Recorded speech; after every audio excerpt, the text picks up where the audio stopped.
घर में भी नहीं है, वो दुख में शामिल भी नहीं हुए।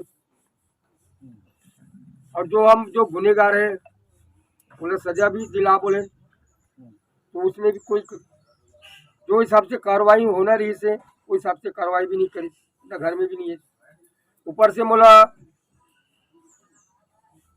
करी जे कोशिश करी, कोई कार्रवाई नहीं करते, मोर बात ला नहीं मानते और मोर पैसा देते, मोला नौकरी देते, वो खरीदे ही मानेगा ही ना।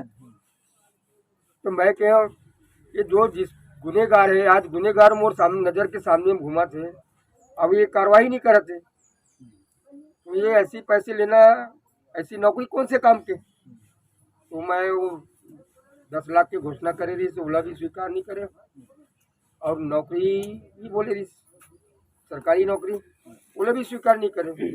कौन सा दिल से मैं लेता हूँ, जब मोर लड़का के हत्यारा मोर नजर के सामने में घुमाते, आज भी कोई जो हिसाब से कार्रवाई होना रही से नहीं हो, तो मैं वो नौकरी पैसा नहीं ले।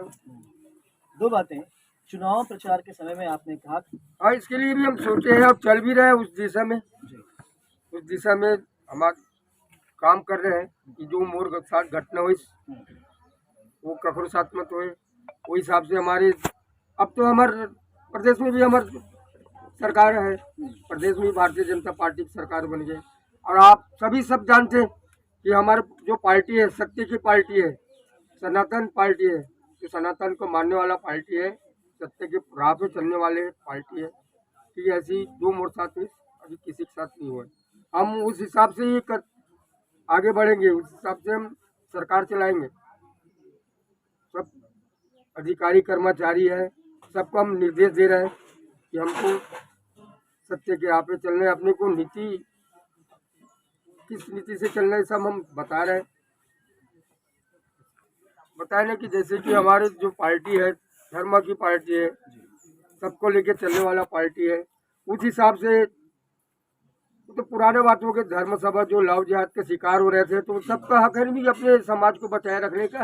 उस हिसाब से हमारे जो हिंदू समाज के सर्व समाज रखे, लेकिन उसका दूसरा कुछ निर्णय लिस विरोधी पक्ष के जो दूसरे समाज के हैं, और उसको आग में घी डालने का काम है कांग्रेस की सरकार ने करी।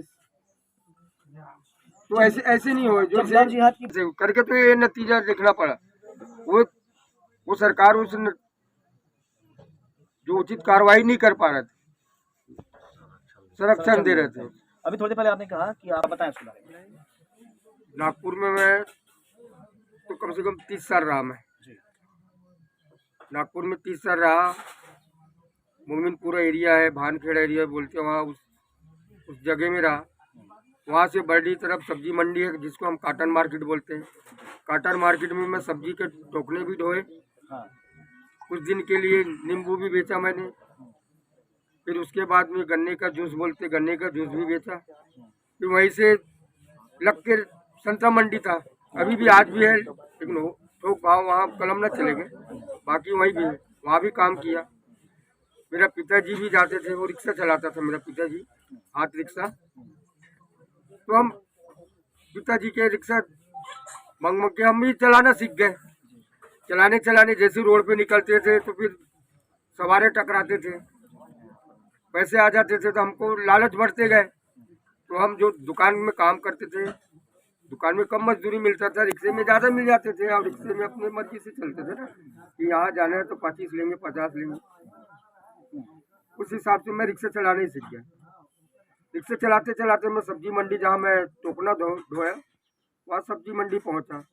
सब्जी मंडी से भी अच्छा जान पहचान मेरा बढ़ते गए और मेरा ईमानदारी भी देखते गए। तो फिर मैं एक रिक्शे से 2 रिक्शे किया, ऐसे करते करते 5 रिक्शे बना लिया मैंने।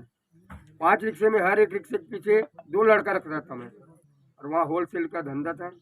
रात भर नींबू ढोना, सब्जी ढोना, जितने भी सब्जी मंडी में आते हैं सब रेलवे स्टेशन पहुँचाना, रेलवे से लाना, बस में पहुँचाना, ट्रकों में डालना, ये सब काम था। उसके साथ साथ मैंने प्लाट भी खरीद लिया था और गाड़ी लिया था मैंने, जिसको 5 व्हीलर बोलते हैं, जिसको 5 चक्के रहते, उस गाड़ी में ढोने का ही काम आता, माल ढोने का, वो भी लिया था। तो 5 रिक्शे में 10 लड़के थे, और जो 5 चक्का गाड़ी लिया था उसमें 3 थे, एक ड्राइवर था, 2 मजदूर लड़के थे। ऐसे करते मेरा अच्छे चल रहा था, ठेकेदारी कर रहा था, माल लाना ले जाने का पूरा सब्जी का ही आइटम था। तो